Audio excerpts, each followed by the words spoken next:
Off the top here at 6, right now there is a massive manhunt in Worcester. Local, state, federal police searching for 58-year-old Karen Solomon in connection to the death of an off-duty Worcester police officer.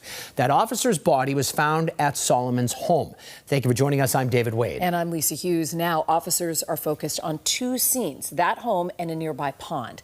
We have reporters at both locations. We want to begin with WBZ's Louisa Moeller live where the officer's body was found. Louisa? Lisa, David, police were first called here to this home due to a medical call. Then the full magnitude of this tragedy was revealed. The woman that police want to question, Karen Solomon, she lives here. But I actually interviewed her about a decade ago about her efforts to advocate on behalf of police officers. Investigators want to find and question 58-year-old Karen Solomon in connection with the death of an off-duty Worcester police officer inside a home on Wildwood Avenue. She is presumed to be armed and dangerous. And as Worcester police motorcycles pulled up to the scene and a Department of Homeland Security helicopter zoomed overhead, the news of his death quickly rippled through the neighborhood. This is crazy. The happy family, always outside in the pool. Kids running around. And the Worcester County District Attorney detailed an all-out effort to find her. She's a suspect with regards to this case. We want her for questioning. She was at the house. We'd be able to ask her with regards to what happened at the house. Police say Solomon was in the home and left the area toward Westcott Street in her pajamas and tank top. Then they arrived early Tuesday morning. I'm going to write a book and I'm going to tell some stories about all the good things that people forget they do. But when WBZ met Solomon in 2016, she was a strong advocate for police mental health, inspired by her life as the wife of a Worcester police officer. I interviewed her about her efforts to develop an app for police in crisis. The families don't seem to want to admit to each other that they're experiencing pain and suffering because of the job. On Tuesday, the search for her brought police away from the home to Mill Street. A drone surveying a marshy zone near a reservoir behind a business and canines sniffing the area. Back at Wildwood Ave, the reality still has not set in. I can't take it. I mean, I heard it and I just fell apart.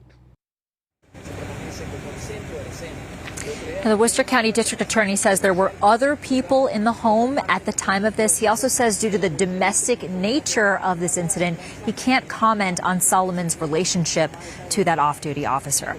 We're live in Worcester. Louisa Moeller, WBZ News. All right, Louisa, thank you. So while police continue to investigate there at that home where the body was found on Wildwood Street, there is a second scene less than a half-mile away on Mill Street. A major search is centered there as well. That's where we find WBZ's Julie McDonald live for us. What's happening there, Julie?